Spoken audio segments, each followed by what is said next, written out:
What's cracking, ladies and gentlemen? 49 coming at you another community shoutcast for the OUSA Dota League Season 2. We're loading into game number 2 of the winners bracket. Horsemen and Ruckus up against SINGTO. So Horsemen and Ruckus once again undefeated in game number 1. They haven't lost a single game so far in the ODL2. They'll take game number 1 by storm, but that was mostly due to the fact that SINGTO drafted a very unconventional quad melee lineup. The drawback to having so many melee heroes in the team, especially when there's a clockwork and when there's a tanker, is that every time you go in for a team fight, usually TFO, he catches out two heroes, so he's able to catch out either the Abaddon, so he can't do anything, or you can push him out, or you catch out, say, the Death Prophet and catch him out with the Cog. None of the other heroes can then rotate in to be able to do any damage. If you catch out the Wraith King and force yourself out, the Wraith King is completely useless for 8 seconds until he's able to break the Cogs, as well as the fact that there's also a tanker, so you're always fighting into March. And you never want to draft a lineup that's fighting in March. You want to be able to kill Tinker before he can get multiple Marches off, so especially once Tinker's being picked up over on the Radiant side. And so the fact that SINGTO opted not to ban out the Tinker in the first banning stage and gave it away to Horsemen and Ruckus, a team that's known for playing a very active, very early game Tinker, and they weren't able to win their mid lane with the Death Prophet, meant that their draft was doomed to fail from the start. And so Horsemen and Ruckus, once again, exact same picks and bans coming up from them. This time they've got first pick, so they ban out the Brewmaster as well as the Titanter. They really fare these powerful team fight oriented heroes that can punish the positioning mistakes of their allies. They really make it difficult for their core position players to be able to do what they do best. So in the last game, Gats as well as Method Man over the Skywrath and Ogre were able to consistently rotate and create a lot of space for the rest of their team by winning the lanes. Whereas SINGTO, they had Abaddon as well as a Treant Protector, so two very defensive support heroes, and they weren't able to accomplish anything, because they were forced to constantly assist Goma, and every time they rotated, it was too late for them to be able to save Pandy over in the mid lane as Death Prophet, apart from that one time when they turned around and gank over in Gats.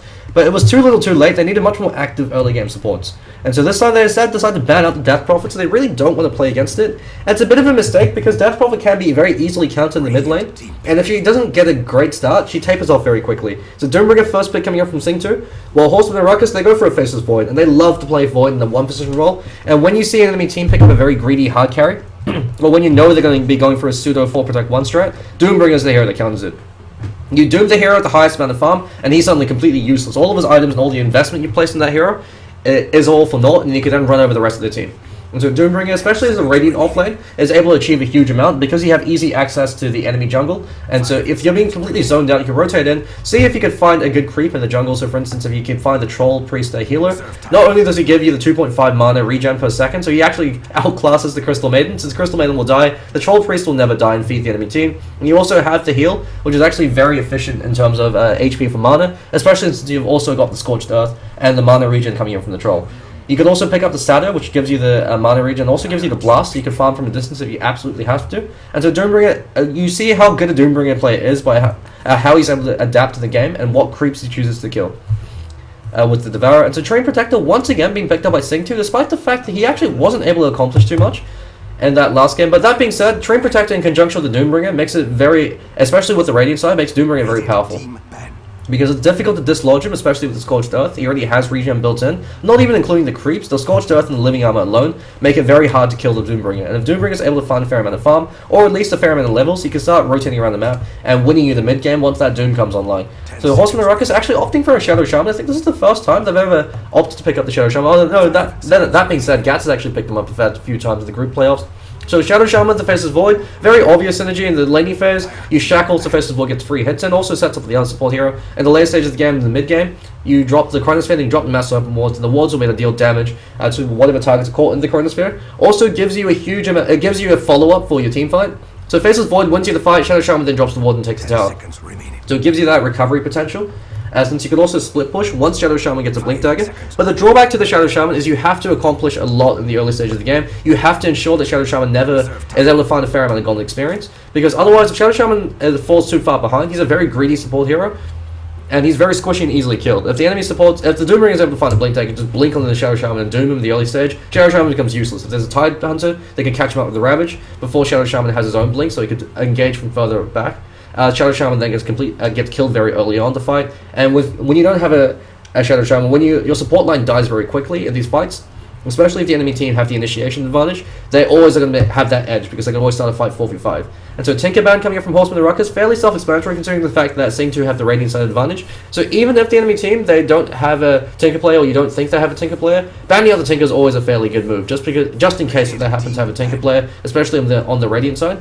Silencer being banned out by Horsemen and Ruckus, as he counters both the Shadow Shaman and the Faceless Void quite handedly. And the Faceless Void, when he time walks in, by the time he's able to throw out the Chronosphere, you can catch him with a Global Silence. If you've got good coordination, and if the Silence is quick with his fingers, you can catch him out. And that means Faceless Void's forced to buy a BKB if he wants to get a successful initiate. And it also means that the rest of his team can't back him up. Because if you silence the Shadow Shaman, he can't do anything. He's just going to run away, and even then, he's very slow. So you can pick off the Shadow Shaman very early on. And Skywrath Mage, as well as the Lich being banned out by SINGTO, so the advantage of the first pick Faceless Void is it gives you a fantastic amount of drafting control. You force the enemy drafter to be able to ban out heroes that work well with the Void, but even then, you're still giving them away. So they can, for instance, they can decide to pick up Witch Doctor with the Shadow Shaman, actually a fairly effective support duo, because the Witch Doctor can initiate with the Cask, because Cask is a much longer range, but the drawback is got a slow projectile speed. Or Shadow Shaman, if he goes boots first, can start with the Shackle, then that means that Witch Doctor gets a free Malediction, and you just right-click him down. Witch Doctor right-clicks very hard. So we're going to be seeing an offlane Centaur Warrunner being picked up by Horsemen and Ruckus. They love to run Faceless Void in the safe lane. Omni Knight pick coming out from SINGTO. Omni Knight, a very powerful offlane hero. This is something that 5IP ran up against Blink, and that was they ran actually dual lanes with the Omni Knight. But Omni Knight also can be run as a offlane hero because with the repel, he's as well as a 1 point in the Degen aura. It's very difficult to gank him, especially starts with boots first. So you level repel at 1, boots first. You leech the XP as the Radiant offlane. You're guaranteed to get level 2, unless the enemy team's able to get a fantastic block off. And so that means that once you get level 2, you instead opting for Purification, you opt for Degen Aura, and they can't touch you.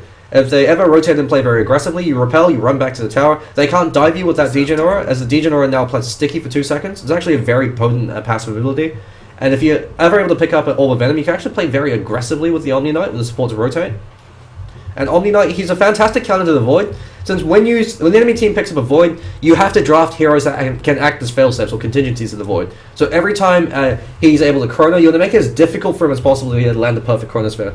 So picking up heroes such as the Dazzle, that can apply the Shallow Grave, so defensive heroes work well against the Void, because it ensures that he can't kill whatever target he's got trapped in the Chronosphere, unless he Chronos that target. But if you pick multiple failsafes, so for instance having an SD Dazzle support duo against a Void, it means that unless you catch both of the supports out at the same time with the Chronosphere, they're going to be able to ensure that you never kill anyone in the Chronosphere. And if you outlast the Chronosphere, especially since Faceless Void pre-BKB will have a Mask of Madness, and the Mask of Madness debuff will still be on him, you can turn around and kill him very quickly. And so Omni Knight works in the same sense. If you don't catch out the Omni Knight in the Chronosphere, he Guardian Angels. Faceless Void's now useless. Then you turn around to Purification, that blows up the Faceless Void, especially since he's taking 30% increased damage. So Razor pickup. Razor also works very well against the Void, especially in conjunction with the Omni Knight, since the Degen Aura ensures that Razor's able to get a good link off. Razor's a hero that relies on long drawn out fights to get a good link off, especially with the Eye of the Storm once the Aghanim Scepter comes online. And Omni Knight, he gives you all of this. He can repel you, so you can't touch the Razor. He drops Guardian Angel, so Razor's now completely invincible. And if Razor's ever able to get a good link off in the Void, he can man-fight their entire team, especially the Eye of the Storm constantly zapping them, and with Omni Knight running around and snaring people and getting up in their face. Doombringer as well makes it very difficult. Every time you doom the Faceless Void or doom the Shadow Shaman, before they're able to get their abilities off, you're able to win a fight. And so Witch Doctor being picked up, so the support duo coming up from them. The advantage of the Faceless Void is while you are able to ban out some of the support heroes, you can't ban out every hero that's good with Void. There are too many heroes that are good with Void. And so they banned out the heroes that they don't want to play against. In that case, it's a Lich, so you don't deal with the macro advantage with the EXP from Sacrifice. So the EXP that you lose and they gain. You don't want to deal with the ganking power coming out from the Skywrath Mage, especially with the Silence, as the Ancient Seal destroys the Omni Knight. Because Omni Knight is such a huge cast point, Ancient Seal's got 0 cast point. If you're in range for the Ancient Seal, and you see Omni Knight raising his hammer, you silence him, Omni Knight's now useless. You then proceed to kill the rest of his team. And so they're banning out those 2 heroes, but in doing so, they give away the Shadow Shaman. That provides you a lot more pushing power, a lot more ganking power in regards to CC, if you can get the Initiate off. And you give away the Witch Doctor that could completely decimate these fights, especially if he's able to get that Aghanim Scepter. So Puck ban coming out from SINGTO, very good ban coming out from them, as Puck is able to give you a failsafe, so Void, it takes the pressure of Void. If Void or the Centaur aren't able to get an initiation off, Puck can then start the fight for you. If you get to Blink Dagger, jumps in, Dream Coil, since Centaur Warrunner, he has to land a Hoof Stomp. And the Hoof Stomp is got a very low cast point for the Centaur Warrunner, it's about 0.5, but while he's swinging, being able to jump up, if you have BKB up or a Repel ready, you can prevent that initiate from coming out, or if you're able to split effectively. Whereas if you've got the Puck, The Dream Coil's got 0 cast points. You could blink in every time they grouped up, or if you happen to catch 2 key heroes out, drop the Dream Coil, start the fight off that. Faceless Void can hold on to his Chronosphere and engage and disengage at will. And so that gives you that immediate pick-off power. Puck also does very well as a 1v1 mid laner, especially with since he has excellent animation and excellent base damage point, so he's able to quite handily control the mid lane. And if he's able to get an early blink, he can create a lot of space for the rest of your team. Especially since Witch Doctor with a Death Ward, he can pretty much be considered a 4th core hero. If he's ever able to find a level 2 ultimate fairly early on into the game, relative to the other support, or if he's ever able to get an Aghanim Scepter, he can win you the game decisively on his own. And so the Dream Coil just ensures that you give Witch Doctor more shots in. And so Bristleback being banned out by Horsemen of the Ruckus, and for good reason. The Bristleback works very well against the Shadow Shaman and the Witch Doctor because they've got low armor. Every time the enemy team pick up support heroes with low armor, you pick a Bristleback, because that means that if you go for a kill in the Bristleback, you're going to be eating enough coils that he can always turn it around to a kill. And if you ever dive against a Bristleback, you can actually potentially feed him a triple kill, and that ends very badly when the Bristleback's able to get a huge amount of farm from all these kills. Bristleback also synergizes well with the rest of that lineup because he can run in and draw a lot of fire. So we're going to Viper mid, and Viper wasn't banned out, and then Morphling coming out from SINGTO. So we're going to be seeing a safe lane Morphling, what looks like a mid Razor. Actually, no, Panty's picked him up, so we're going to see a mid lane Morphling up against the Viper. Not really the biggest fan. This is Viper, hands down the best 1v1 hero currently in the game. Razor's the only hero that SINGTO have that can hope to contest the Viper in the mid lane. So Panty, he's been given a lot of stats being pulled to him. He's got the Wraithband as well as 2 GG branches. Opted for level 1. Opted for level 1 Morph just to give him as many stats as possible, since the advantage of the Morphling against the Viper is you can decisively win the lane at level 1. Since, unless the Viper opts for Nether Toxin at 1, you should be able to out-CS him. Since Morphling, excellent attack point, excellent animation, with 1.6 base attack time. Once you're able to pump some agility into him, he's got a very good, very fast and very fluid animation to be able to out-CS the Viper. Because right now he's got a much higher damage point than the Viper, about 13 point difference. So even if Viper skills in Nether Toxin, Pandy should still be able to out-CS him. But the advantage of the Viper is he can just poke you. He can just keep poking with the Zorb, he gets free harassment on you, and you can't ever trade hits against a Viper, especially once the Corrosive Skin comes online. And so Pandy, he has to decisively win the lane at level 1 and level 2 if he wants to have a chance against the Viper. And King Killer, he's a very experienced Viper player, so he'll make it as difficult for him as possible. And so Sexy, going to be the offlane player over in the Doomer again, actually opting for a very defensive build. You usually see boots first on him, or at least a safety ward. But opting for a very standard build, I think usually TFO is going for something similar. Yeah, exact same build, but he's got a safety ward, so it gives him a bit more control over his lane. Lambda Driver, this time going to be on the Treant Protector, so no boots first on him, play much more defensively. And Deacon Burdening, who I believe is validly going to be playing the Omni Knight once again, going for a Solar Ring Rush build. Very questionable decision making coming up from both these games. As it's very greedy, it forces the Treant Protector to go for all these items. Gomu going to be the 1 position Razor. And over for the boys and Horsemen of the Ruckus, Method Man going to be the Shadow Shaman, Gat's going to be the Witch Doctor, Dumblebee going to be his signature Faceless Void over in that 1 position role, UGTFO going to be the 3 position Centaur Warrunner, and King Killer running into the mid lane as the Viper. Double damage rune, spawning in the top lane, actually going to be pinged out, since Horsemen of the Ruckus do have a ward up there. It's a very defensive Radiant Ward being placed, so the reason why he places wards, it gives you a vision to all possible access routes into the enemy jungle, and as well as into the bottom lane. So it makes it very difficult for that lane to be exposed, and for them to be able to rotate into your jungle. So Sexy hasn't eaten the creep yet. There we go, he eats the creep, now gets caught off the shackles, he moves a bit too far forward. Malediction at 1, and he could actually be taking a first blood right now. He's taking a lot of damage. Malediction damage could be enough. Dumblebee unfortunately time walks behind him, but there we go, the dot damage should be enough unless the living armor is able to keep him alive. Just barely keeps him alive. Without that living armor, he would have taken that first blood. But that being said, a bit of a misplay coming up from Dumblebee. If you time walked in front of him, so you body block him as well as getting that snare, would have ensured that kill. Lambda Driver now rotating over to the top lane. Actually, he's going to be taking that double damage rune, actually, and potentially playing very aggressively against King Killer. King Killer doing what he does best, playing hyper aggressive against Panty because he knows he can't out-CS him with that base damage point difference. So what he can do instead actually go for a kill. And he might actually be able to kill Pandy right now. Pandy stands ground to wait for, actually should be able to kill King Killer. And King Killer getting styled on by Pandy. Very rare to see him give away first blood like this. And well played being the call. Great play coming up from Pandy with the morph as well as the living armor. Incredibly difficult to bring him down. He held on to his waypoint as waveform until he absolutely needed it to deal that burst damage. And so being able to get first blood up against the Viper ensures that you're going to be able to do a lot better, since he's almost level 4. Comes to King Killer, they should be able to pick level 3, so 1 level advantage with that first blood, as well as the fact that you're going to have boots or bottle up. So bottle up on him. Morphling, good luck trying to zone him out now, especially that you fed him first blood. Viper's a hero that relies on being even or being ahead. when you're behind as a Viper, things become very difficult. So now he's going to point open the Corrosive Skin. That being said, in the later stages of the game, Morphling actually counters the Viper, because if you replicate the Morphling, and you get the Replicate to attack Viper, both the Replicate and the Viper will constantly have the Corrosive Skin debuff on them. So you can actually use it to counter Viper, because the Corrosive Skin snare, the movement speed snare, is actually quite crippling to the Viper, especially since it has such low movement speed. That's one of the ways that the Morphling can beat the Viper. And Pandy's playing very aggressively. King Killer, now he's forced to back off. And Pandy actually might be able to go for another kill. One more right click coming out from him. No, he doesn't have the boots advantage. He backs off as King Killer turns around and starts to throw out a few retaliatory right clicks in. And that dot damage, Pandy can't bottle out yet. Actually, he bottles now, never mind. 1 point in the poison orb doesn't do enough damage to break the bottle regen. And so it's the reason why King Killer, it's another reason why he can opt for the second point in the poison attack, but he's forced to blow through himself. No bottle inside for the Viper. Viper actually usually doesn't go for bottle unless you want to be very active with your rune control and try and gank on the lanes. Since usually Viper, you want to go boots and then into mech.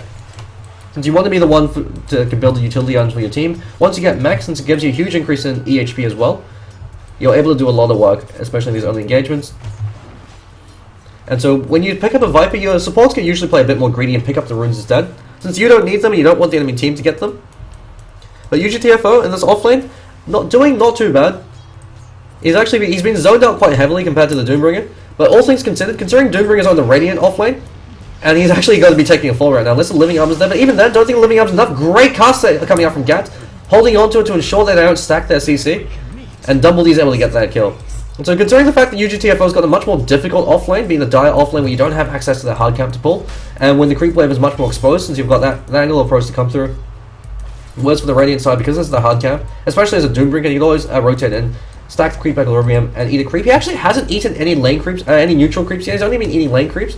And so this boils back to what I was talking during the draft. You can tell how good a Doombringer player is by how he reacts with his Doom. You always have to be very proactive with your Devourer if you know you're going to be having a difficult lane. And you just want to rotate into the jungle and see if you can find a good creep. Because that creep can mean the difference when you getting away and during one of these ganks, or you getting picked off and feeding another kill. And so would like to actually see Sexy's maybe rotate into the jungle and try to pick up a much more useful creep. So he doesn't, or even any creep, even if he's able to pick up something like a Wildkin, just to give him the armor, that could be ensure that he doesn't get picked off again. Since armor plays a crucial role in terms of his survivability, double damage rune, being pinged up, but King Killer, he's bottled up. Because he plays so active with his heroes, he likes to go for a bottle because it gives him, so he can ensure rune control, so he can use it to try to gank the lane. Pandy, waveforms on cooldown, he could be taking death. Gas throws out the counter cast, bounces back and forth with range creep, Shackle as well to malediction, Pandy should be taking fall. There's no way he can survive this, even with the living armor. Ether shock from Method Man brings him down, DK burning, Valiantly fleeing for his life, one more right click coming up from King Killer, that's enough to be able to bring him down. Aggro actually hasn't been drawn by the supports, there we go, Gatsa draws the aggro from the towers, ensure King Killer doesn't die, and they back away. So the Omni Knight, he rotated, but he rotated too slowly. This is characteristic of the last game. Pandy, because he uses a waveform to farm, wasn't able to use it to escape, and that ensured the kill. As the supports, they realized that he'd used it to be able to farm up the wave. Because if he had that waveform available to escape, they wouldn't have been able to achieve that kill. King Killer, the double damage stands the Dragon's Lamb drive. He's got the Viper Strike now. Pandy's rotating with the Replicate, snares up King Killer. Waveform flies out, should be able to get a kill. King Killer actually could have stood his ground and gone for a pick-off, a retaliatory kill over Lambda Driver. Unfortunately, forced back. So the Replicant already doing a lot of work. So SINGTO Pandy, despite taking that death, he's still winning this mid lane quite handily. In terms of experience, and Viper, he's going to be playing much more defensively now, especially since he blew his Viper Strike. But Dumbledee, pick him a 5-minute minus. In terms of gold lead, already about 1,000 gold lead in favor of Horsemen the Ruckus. In terms of experience, much closer with the kill lead. Actually, that being said, Horsemen the Ruckus have to kill lead. So about 250 experience in the Horsemen the Ruckus. That's just due to the fact they've got one more kill. So the offlane Doombringer not being able to accomplish too much. The biggest issue with Doombringers is if you shut him down quite hard, it's difficult for him to recover when the supports are able to find a lot of farm experience. So Method Man playing very far forward because he knows that if Sexy ever plays too far forward, you can catch him out with the Shackle and set up for Gats. So Gats opting for a 1 point in the Voodoo Restoration. It's a value point in the Voodoo Restoration. Gives you a lot of survivability. UGTFO being dove on, but he backs away. Fortunately, not enough damage to ensure the kill. Goma actually opting for 1 point into the static link. Actually, Sexy Coil the first at Time Locks and then the Shackle. Time Lord, please. Dumbledee should actually be moving himself forward to try to body block as well. Every time you right click, you want to move as well with your hero to ensure that you get that extra hit in. Fortunately, wasn't able to do so. If you got another Time Lock, that could have potentially been the kill. But Sexy just barely able to keep himself alive. And so the macro advantage coming in from the Treant Protect the Living Armor coming in at any time can be a critical difference. But Goma, usually you see 2 points in Link ASAP. Because the second point in Link gives you much more damage in the early stage of the game, since your chances are you're only going to be getting 1-2 charges of the link off. And so having the second point doubles the amount of effective damage you get. Looks like a purification coming up from Valley. Wasn't able to accomplish anything. I guess he expected UGTFO to run into that creep. But that being said, with the face boots, he should be he's guaranteed to get a good link off up against the Centaur Warrunner. So he's also got a point up in the disable current. So you usually see a 4-2-1 build over on the Razor. So you don't want to get either Storm or 6. It's a very inefficient build. King Killer stands ground, turns around with the Viper Strike. Panic can choose to dive as he wants. He doesn't want him because he's eating that many snares. Replicate's out. And he's actually doing a lot of work for his team over on that Morphling. Malediction's now being used on him, but once it wears off, he's got that regen rune, so he should be fine. Gats actually gets spotted out by Sexy. Sexy goes in for the Hoofstomp. Unfortunately, not able to land it. Stampede used defensively. Method Man comes in just in case. I didn't want to commit for that, so he can throw out the shackle. They back off. UGTFO farming the double edge. Eats a plasma field to the face for his trouble. And Gomu able to win the lane quite handily, but UGTFO, since he's got Stampede, he can participate in these ganks, or he can help out his teammates. That's the advantage of the Centaur Warrunner compared to the Doom. His Doom has to actually commit to a lane in order to help out or to gank, whereas the Centaur Warrunner, he could just press R and help out from halfway across the map. And Doombringer actually looks like he ate a Hellbear, so he used the clap to be able to try to farm some farm. So he use that to be able to stand up if they decide to dive him. Dumbledore now Morbid Mask up on him. He doesn't give a damn about the Doombringer. He can be left alone because he can bully him out with right clicks. Tranquil Boots are able to sustain him to ensure that Doombringer never has to go back to the fountain. Invisible going to be picked up by King Killer. But the advantage of the Faceless Void is if you, especially when he's ahead, with that time lock, especially the max time lock build, if he ever gets a lucky first at bash, he can just turn around with the Chronosphere. He can actually go for a kill right now. Sexy playing very far forward, Chronosphere being committed, and Sexy, he got Scorched Earth off, so he might be able to survive this, especially if Living Arm is available. There we go, Living Arm is there, so he wastes the Chronosphere. So good recognition coming up from him. But King Killer, he's invisible, turns on Lambda Drive and catches him out with the shackle. There's no points in the nature's guys. And Lambda Drive is going to be taken forward. He's now turned into a chicken. Method Man cleans him out the Ether Shock. Takes one right click coming in from Gomu. DK the Burning wasn't able to get there in time to do a threat purification. And so the Omni Knight pickup might pay off in the mid game, but so far, as far as the early game is concerned, hasn't really been accomplished too much with it. But that being said, the Living Armor and the Treant Protector, on the other hand, kept the Doombringer alive. It's kept him alive a lot of times in these games. He would have taken 2 more deaths if that Living Armor hadn't been available. And Gats has to be very careful. The advantage of Morphling is, unlike a lot of other hard carries, you can play incredibly aggressive with the Morphling. If you understand the limits of the hero, if you understand how much money you have to work with, you can throw in a few right clicks, then use the waveform to finish them off, and use Morph to be the trade hits quite effectively. So Gats stands his ground. He can actually stand his ground, go for a kill over Gats. He's doing so. He's got the waveform. He's going to get a free kill over on Gats. This is what I was talking about. The Morphling want to stand in the bottom lane. UGTFO could be taking 4. Never mind. King Killer prone to covering 5. Gomu able to get a double kill in the back line. The King Killer should be able to get a kill on DK the Burning. He went in for the purification. Wasn't able to get it. King Killer can actually stand his ground, kill Gomu. A few more right clicks. Leaf Seed that's keeping it alive. He tries to deny himself to the neutral, but Gomu gets a triple kill. And that's a mech almost finished up from there. We go. That's a mech finished up on the Razor. 10 minutes into the game, Dumbledore, he's not going to be too happy with his teammates feeding the enemy carry that many kills. But in terms of net worth, we see actually a lot of gold going in favor of SINGTO now. It's only about 1,000 gold lead in favor of Horsemen and Ruckus, but the EXP lead, about 1,000 EXP lead now going in their favor. The thing to keep in mind is in terms of net worth, Dumbledore, 2,000 gold of his net worth is completely useless at this point. And on the back, in the mid lane, Pandy also able to get a kill and a tower. And so this Morphling's doing a lot of work. The Morphling, Trent's now flying out of a hand. Actually, hand of Midas. So 10-minute recovery Midas coming in from Pandy. So even though he didn't get the most CS in the lane compared to the Viper, in terms of net worth, he's very far ahead now. Since he got that tower last and since he got that kill. And so King Killer, very rare to see him lose a mid lane like this.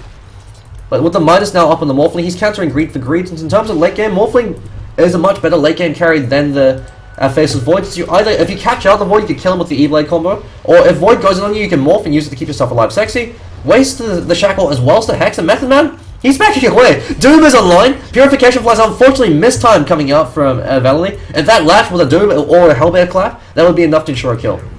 And Morphling once again in the mid lane just styles all over Gats. You can't be a support hero can't be left alone against a Morphling.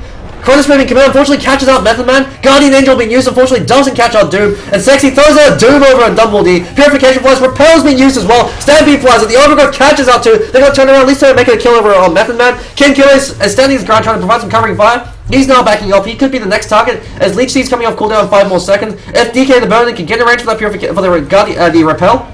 Not the Repel, the DJ Aura. King Killer fleeing for his life. Support's now rotating again from Gats who just respawned. Gats is back into the frame. If he's able to get a good cast, he can turn this fight.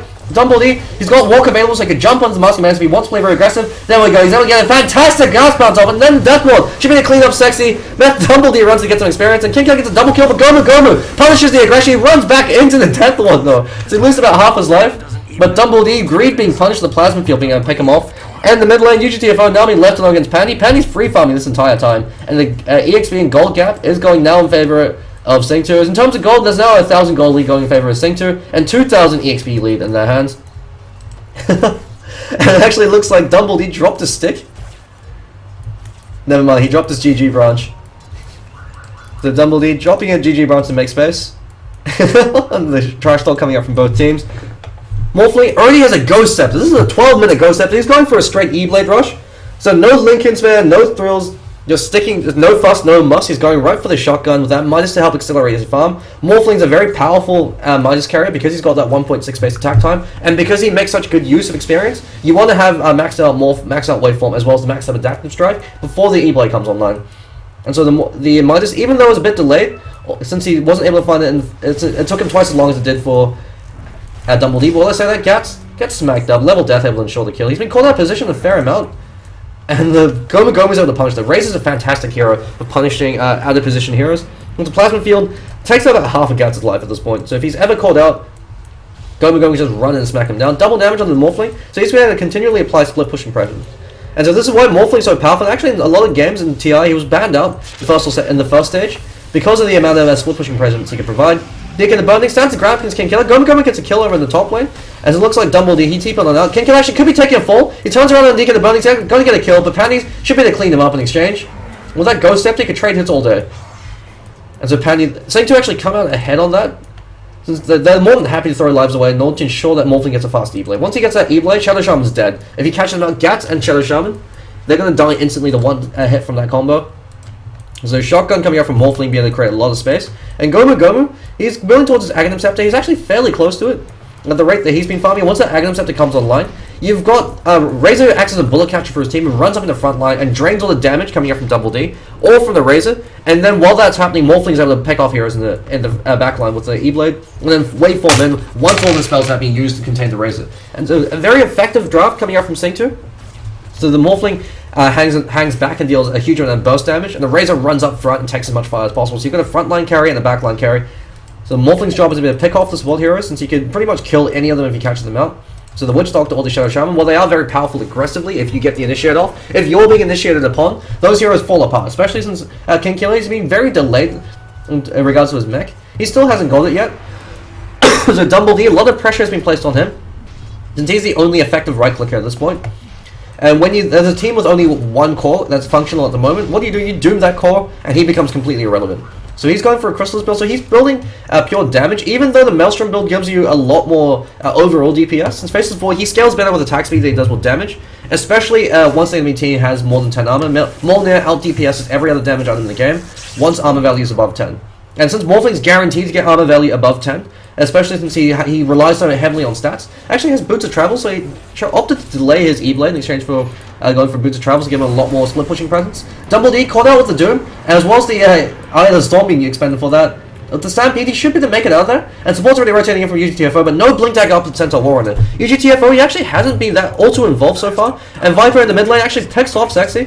Never mind, it's Land Driver this time. Sexy's going to be playing the off lane Doombringer, so he does get a pick-off kill, and so 600 gold away from his mech. Once they get that mech, they can try to translate that into tower kills. Since otherwise, the way that the game's going, with the tower advantage going in favor of SINGTO, it actually looks like they're going to trade the tier 1 mid in exchange for the tier 1 the safe lane. This is a trade that still favors SINGTO, because once the Morphling comes online, because in terms of late game, SINGTO actually have the superior late game lineup. Guardian Angel, if you get a good Guardian Angel, you win the late game. Any of these fights, because it completely neuters the effectiveness of the Faceless Void, the Viper, as well as the Witch Doctor and the Shadow Shaman, as they're predominantly based on physical damage. Pandy been caught out with a lot of time locks. Away from stuff, he's got the Ghost Scepter available, as well as Boots of Travel in about 5 seconds, so he can pop it and use it to keep himself alive, trying to TP out, but unfortunately he gets killed. He feeds a lot of spree gold. The disadvantage of the Ghost Scepter is when you TP while your Ghost Scepter actually purges it off, so he could have used it to try to keep himself alive for a little bit longer, for the purification to come out from DK the Burdening. Unfortunately, wasn't able to respond in time. Actually, very surprised he opted. I guess he didn't have mana for it. Never mind, Ghost Scepter doesn't even cost mana. Yeah, he should have actually used the Ghost Scepter to keep himself alive. Face Boots now up on Gats, so he can play much more active. And UGTFO, he's being bodyguarded by Method Man to ensure he gets that Blink Dagger, because they need that initiate now. They can't rely entirely on Double D to be an initiate, especially since they don't want to expand Chronosphere out to get a kill every single time. Especially now, if SINGTO decide to group up, they have to try to hold on to the Chronosphere. to try to defend that towers or go for these pushes. But the split push coming in from Gats as well as King Killer, it's the reason why Morphling's usually banned now. Similar to an Ember Spirit, is he could constantly split push, but unlike an Ember Spirit, Morphling, he's even harder to kill. Since if you catch Ember Spirit before he zips out, he's very squishy. Morphling with the morph, that's almost, unless you silence him, he will always be able to get the morph off, and that means that it's damn near impossible to kill him. Especially if he has a lot of stats to work with. That's the reason why Lincoln's Fest such a good pickup. Gats if he stands his ground, throws in the cast as well to Malediction, gets a death blow over and Gomu, he trades his life away. And King Killer as well, he could be taking a fall. Stampede's being used. King Killer's backing away. That Stampede should be to ensure that he should be able to make it out. There's no blink initiation. He's juking himself. He doesn't actually have a TP scroll. And so he's juking. Sexy might actually know that he's there because the corrosive skin reapplied. Wasn't looking at his buff bar. And so King Killer should be able to make it out. Listen, Lambda driving it. No, the pings are coming out. They know he's there. Lambda drive's going to get that leech seed off. And King Killer could be taking a fall as Panny rotating in. It's actually in the mid lane. Actually gets picked off. So Double D as well. Method Man able to kill him. Net flies out. And Gomu gets another kill off the back of that plasma field. And they should be able to take that tail one over in the off lane. And so Pandy's starting to play a bit too far forward now. Ever since he's got his boots and travels, being a little bit too cocky. You want to have a replicate up every time you play aggressively like that. Usually if gets a good 2-man hoof stomp, holds him with a double edge over, cast flies on, once the Malediction over on 2. Guardian Angel being used to keep it alive. Usually FO's going to be a return around kill, and there's no way for me to make out of that. Method Man turns around the shackle, but he's also going to be throwing his life away as Gats doesn't have a death one on cooldown. Gats also could be taking a fall as another plasma field coming up cooldown very shortly. He doesn't have enough mana. Sexy throws on the level death, cast bounce keeps him back. So Gats just barely able to keep himself alive. If Gomu had that plasma field, if the arcane boot was used just a little bit earlier after the cooldown was off, would have been another kill. And they're able to take that tier 1. Mech is now finally up over on the Viper, so a very delayed mech over on the Viper. You usually see it in the 10-11 minute mark, and that's literally the only item you build. Boots into mech, and then you're good to go. But very even game in terms of gold. In terms of experience, it's a much more different game. As it looks like SINGTO is starting to pull ahead. As the counter minus over on the Morphling to compensate for Double D's minus ensures that your team isn't going to fall that far behind in experience as well, especially on your core heroes. And Double D going for a Maelstrom now, so Crystal is into the Maelstrom. The only drawback with this build is Maelstrom will override every other procky ability, so if it procs in the same instance as the Chrysalis or the Time Lock, it will override it since it will proc first. But since, I believe actually, since it's only really the Entangle that you have to be worried with, since Maelstrom, usually, if it won't override critical abilities, since they don't also place a buff, so Maelstrom should be fine with the Faceless Void. But because he dilly-dallied back and went back for the Maelstrom, it delays his other core items. He really needed the BKB in these kind of engagements, since he's going to be blown apart when he pops out Mask of Madness. If he doesn't catch out DK the Burning, either the Waveform Shotgun combo coming up from Morphling, or the Purification with deal a huge amount of damage to Double D. He's been called out with the Degen Aura, pops to repel, he uses a Mask of Madness, gonna start smacking up Sexy, but Sexy can actually stand his ground. Unfortunately, doesn't have enough mana for the Doom, so just turns around the Troll Trap. UCFO catches out Sexy with a Blink Hoof Stomp. Purification being used actually forces UCFO back, as a double edge damage has been completely nullified by the Purification. The Living Armor now there. Gomu. Aghanim Scepter up on him, so the Eye of the Storm is going to hurt like hell. Not only does it do damage, also strips armor, and especially considering the fact the Horsemen and Ruckus, the only hero that's going to have good armor on the team is the Faceless Void. Viper doesn't have great agi growth, and so he's not going to be having all too much armor. His armor is probably going to remain roughly around the same, maybe might be a 3-4 point difference by the end of the game, unless he goes for an armor building item. And so it works very well against this kind of heroes. Actually, 3-man Crucifix comes up from Dumble. He catches out DK the Burning. He picks him off immediately, so there's no Guardian Angel available. Sexy gets caught out with the Viper Strike, even though it's on cooldown.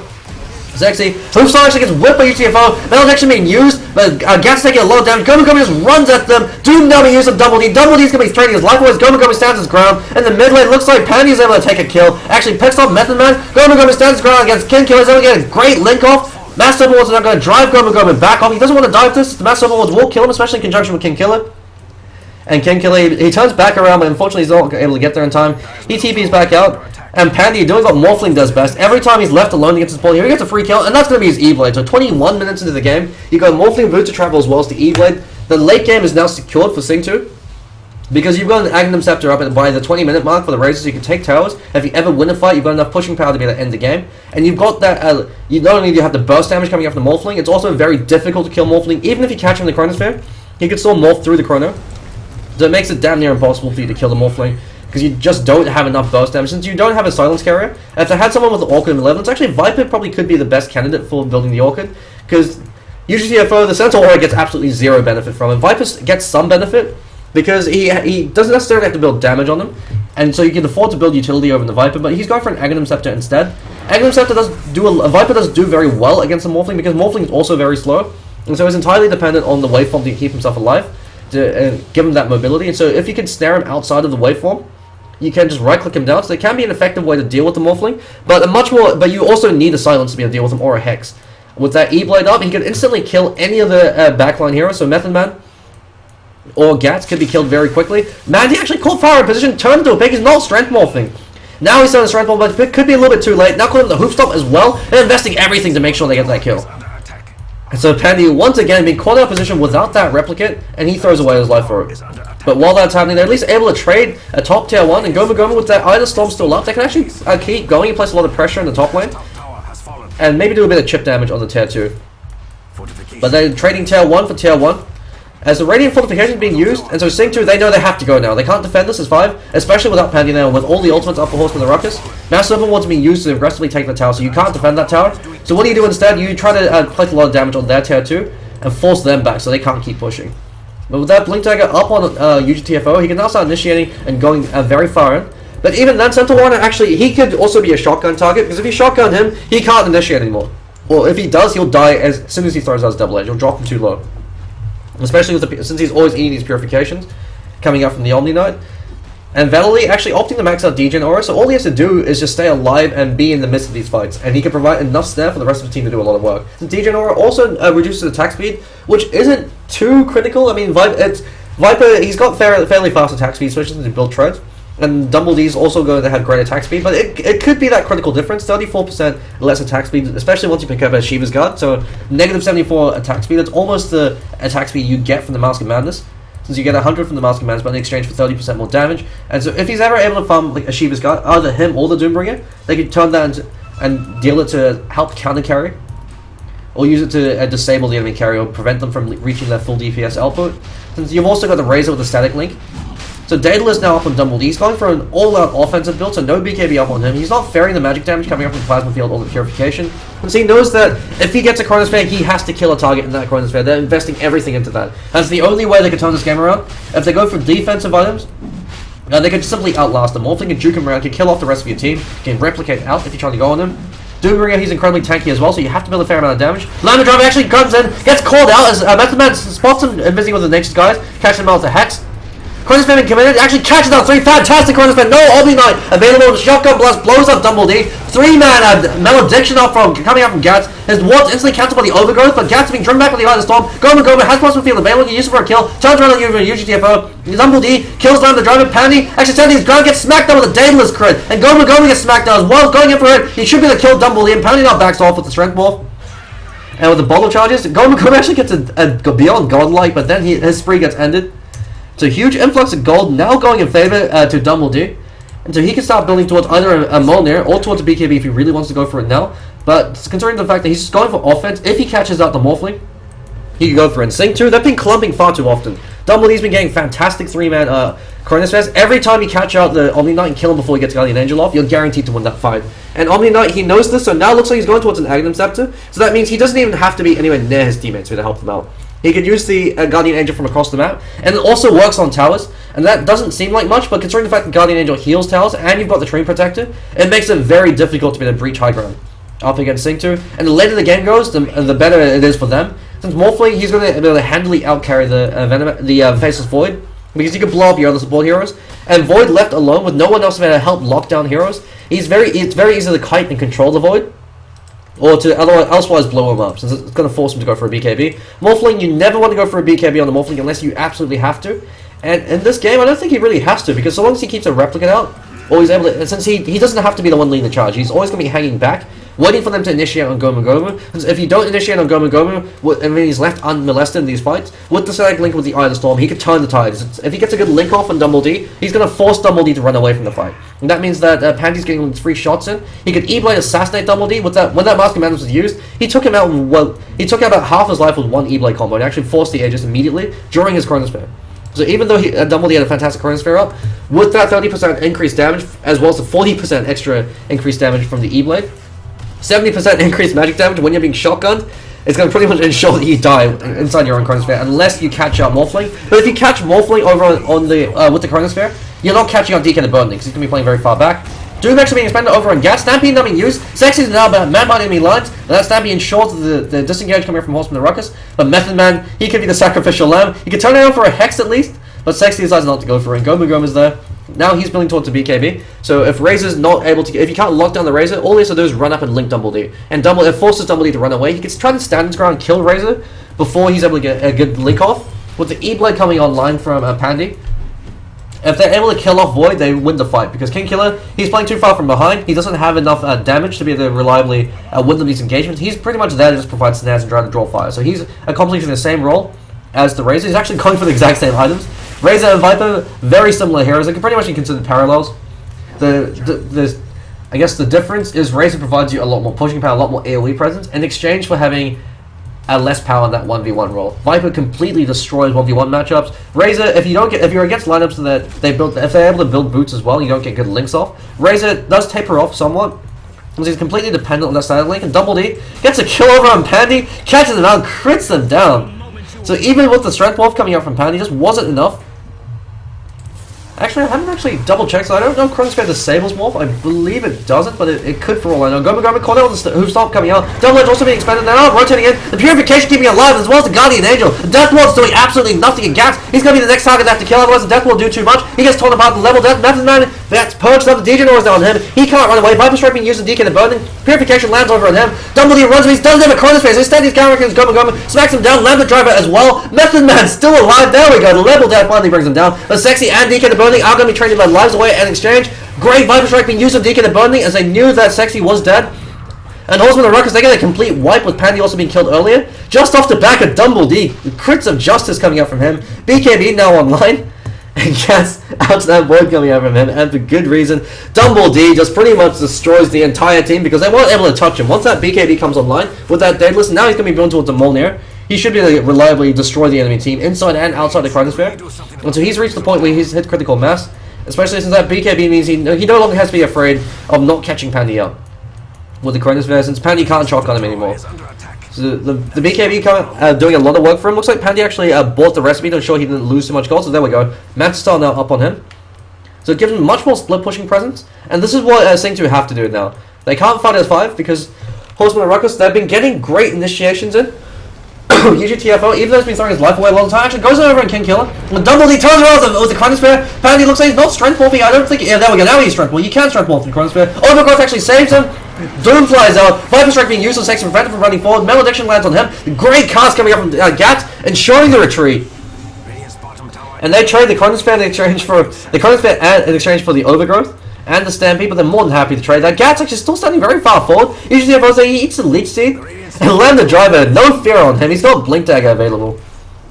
So they've got multiple failsafes to deal with the Faceless Void. If you don't catch out the Omni Knight, he's got Guardian Angel. If you don't catch out the Treant, you've got the Overgrowth. If you don't catch out as Pandy, he shotguns you. But now you've got that BKB, so it doesn't matter if you don't catch out the Morphling. Although if you catch your own teammate as well in that Chronosphere, then it matters. And if you don't catch out the Doombringer, he dooms you, and that starts a fight on a terrible note. Usually, you don't want to doom a hero. At this point, Faceless Void's the only hero you want to doom. You don't want to doom the Viper because Viper doesn't give a damn. You don't want to doom UGTFO because he's there to catch bullets as well. Gat's caught up with the net as well as level death. Sexy then turns into a very fast ramp. Mass Overlord's used defensively, but the repels up on Gomu. He gets a fairly good lick off. Actually, Shackle lands on Lambda Driver. He's going to be taking a roll. Shotgun blows up UGTFO. Pandy stands his ground. Waveform's out. No replicate out. Actually, replicate's on cooldown. Gomu being driven back by King Killer. Could be a kill. Guardian Angel being forced. They have to go turn around for a kill now. Method Man's going to be a bit careful. He turns Pandy into a pick. But Adaptive Strike is available. And Pandy living life on the edge. Very low strength up on him. He's going all into Agi. Faceless Void. Molnir now up on him. So he's doing obscene amounts of damage. 433 attack speed. That's almost max attack speed over the Faceless Void. And with the crit and with the lightning procs and the time lock, he's guaranteed to kill a hero in the Chronosphere unless you get the Guardian Angel up. But since Guardian Angel's on cooldown, Horsemen and Ruckus, when UGTFO is up, they know they have the advantage now. Chronosphere lands over on Sexy. DK the Burning is there, but he doesn't have the Guardian Angel. Overgrowth comes out. Double D, he actually could be throwing. Gets a kill over on Sexy. He used the BKB through the Overgrowth. Lambda Drive actually duking it up with him. But Gomu actually gets a fantastic link off. Forced, time walks himself out. DK the Burning, he backs away. King Killer comes and catches him out the Viper Strike. Gomu standing his ground at the Eye of the Storm. King Killer standing his ground as well. The shotgun's going to be coming out from Pandy. Very soon, Stampede used. There we go. There's the E-Blade. There's no Adaptive Strike though. Cast flying back and forth. Forces up the BKB. Method Man, he's backing off. Malediction over on Pandy, so he has to play very cautious. Repel being forced as well as the Replicate. And Cats, he just backs away. He has got to be the shotgun target. Easy adapter strike. One more right click from Panty with the waveform to ensure it. It's a very messy back and forth fight. Well, Horsemen and Ruckus able to come out on top of that. They only lose Cats. In exchange for killing the Doombringer as well as the Treant Protector and blowing the Overgrowth and the Doom, they're more than happy to expend that. But Doombringer, no, never mind. Looks like Doom's actually on cooldown. He's got... Dude, this Doombringer's net worth is actually incredibly low, all things considered. He's only got the Vladimir's offering as well as the Blink Dagger. Very surprised he doesn't have more farm. Especially considering the fact that Doombringer, you're guaranteed to get gold because you've got an ability that literally gives you gold. Devour is basically a free hand of Midas, so Doombringer actually should be spending a lot more time farming. You see his score is very low as well. Since Doombringer needs to have farm to be relevant. Similar to a Centaur Warrunner, once you blink, Centaur Warrunner can blink in and stop, and then he's pretty much done his job from there with the Stampede. Doombringer, you want to blink in, Doom the right target, and stay alive for as long as possible. So you want to stack as many auras on them. So you usually see Doombringer go for something like if you go for the Vlads, then maybe pick up an AC or a Shiva or both, just to keep yourself alive to be that tanky presence, or you go towards an Aghanim Scepter. But if Doombringer goes for an Aghanim Scepter, he's not going to stay alive long enough for it to be relevant. So he should be either building towards something like an Assault Cuirass or going towards a Shiva's Guard to be able to provide that snare. Shiva's Guard works very well with Doom because it also solves one of his biggest weaknesses, which is low mana pool. So it means he can constantly spam level death. Level death is a huge amount of damage. It catches up Double D, throws up to the Doom before he can turn around the corner. Double D should be taking it full now. He does have buyback. So, and then he actually doesn't have buyback. They can look to breach high ground with this. He lost 700 gold from that, so that actually should be enough for them to try and breach high ground. King Killer, it looks like he's actually going for a pipe. So it's a sad day when Viper's forced to build a pipe just to stay alive against the shotgun coming out from him. Viper, usually you want him to just build tanky items, but because he's playing from behind, it's a good... King Killer knows that he has to try to help out the rest of his team, so if they get shotgun, the pipe will be there to help a lot and mitigate a lot of Morphling's damage. Morphling, he does right-click very hard as well. So he's hitting about the same speed as Morphling, actually faster since he's got lower base attack time. And with that Agi, he's hitting very hard. He may not have a crit, but he'll just right-click you down, especially with the sheer amount of agility up on him. So the E-Blade combo for Morphling hurts like hell. He's going for what looks like a Skadi. Skadi, fantastic pickup on him, but most importantly, the Morphling, 37 armor. The Daedalus isn't going to be that effective against the Morphling because it's an obscene amount of armor damage to be reduced. So 2/3 of damage that's coming out from the crit is going to be mitigated by the armor. As to why the Moldy is much more effective is because the magic damage ignores the armor. Shockblade flies over and King Killer, but the Hood, as well as the Corrosive Skin and the Mech, should be able to keep himself alive. Good cast block, 2-man Malediction, forces out the BKB, a Death Blow being used, forces out the Guardian Angel. Gas should be taking the retaliatory death. And with that, UTFO comes in, catches out one, but he's going to be throwing his life away as well. It looks like we could be going for a game number 3, as that's the first set of racks going in favor of SINGTO. Horsemen and Ruckus, they can't defend this. No buyback up on Double D. King Killer doing what he can, but the repel up on Pandy. He's just going to smack away your tower and not give it down. He should be able to take out that set of racks. They can actually opt to actually place a bit more pressure on the TF if they really want to, but Pandy, they're backing out. They're playing it very safe as Double D's up. They don't want to give away anything else. Actually should have chosen to prioritize the melee racks in that case. But with that fortification, they're able to hold on to it. So that they take the range racks, but they aren't able to take the melee. And the melee racks is the important racks. Because if you only take the range racks, you're actually feeding the enemy team a lot of gold. Because the super range creep will be the push on the wave, so it ensures it's always around here. And so that means that they're able to farm up these creeps.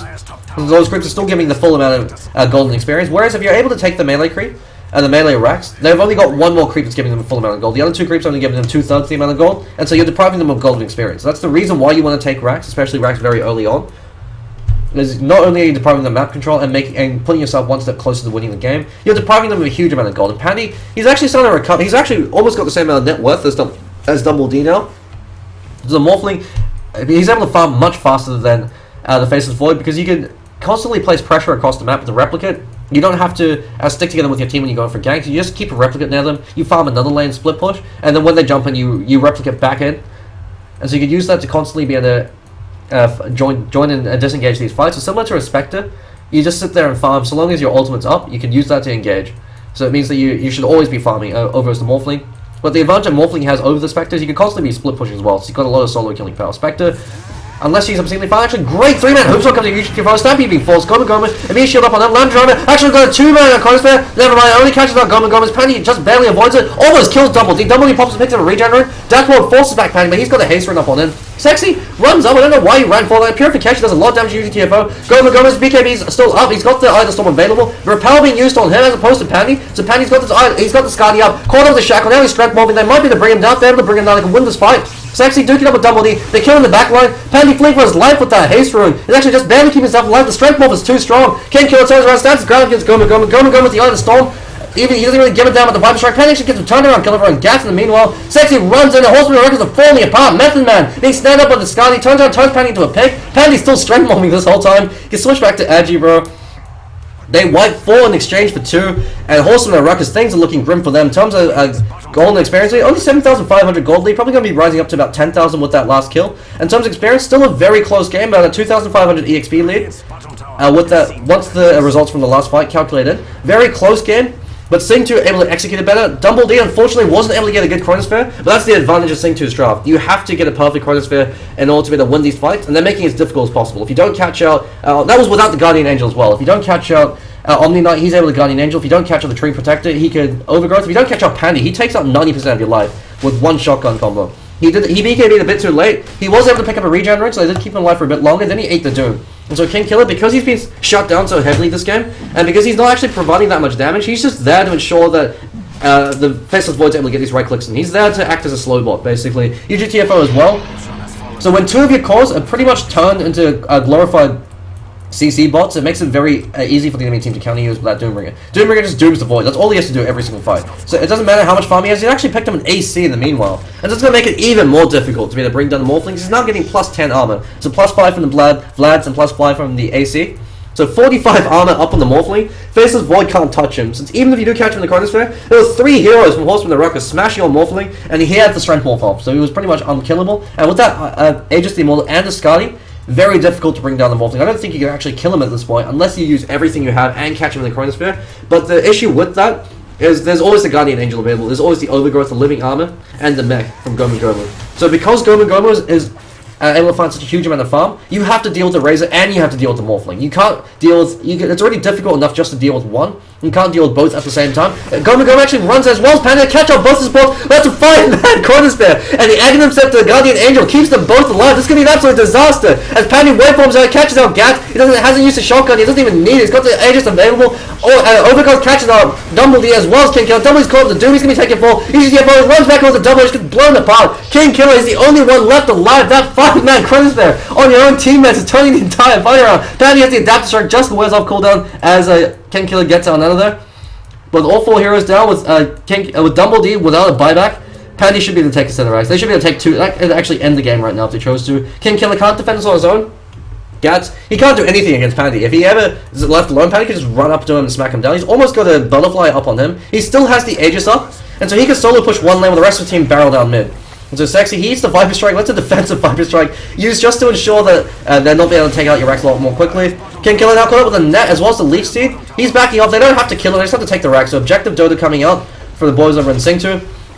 And Gats, he's now back alive, but if he runs up to Pandy, Pandy can kill him. He's going to be very careful. Waveforms up to get the E-Blind, the shotgun comes out. Oh, yeah, why Gats continues to run up against Pandy. You can't go near the Morphling once he gets the E-Blade, or even without the E-Blade. If Morphling ever gets level 7, you just stay the hell away from him, unless your teammates are there. Pandy gets caught out the Viper Strike, they're going right for the tier 4. And 40 minutes into the game, looks like Horsemen and Ruckus, they take their first defeat of the ODL2 as SINGTO drag it out to a game number 3. UGTFO going for some YOLO dives in with the blade now, but they just completely disregard and they blow them apart. So 40 minutes in, SINGTO able to beat Horsemen and Ruckus in fantastic execution. From their tactical decision making to their draft, able to completely counteract the first big void coming out from Horsemen and Ruckus, and King Killer in the mid lane getting completely stalled upon by Pandy. First time I've seen him actually lose mid, especially on a Viper, the hero that's designed to win the mid lane. So great performance coming out from Pandy, able to really carry his team through, as well as DK the Burning and Gomu over the Omni Knight and the Razor respectively. And the driver able to use that Overgrowth to consistently catch Tommy out. So fantastic performance coming out from the boys from Thailand. So we're going to take a quick break, and we'll be right back with game number 3.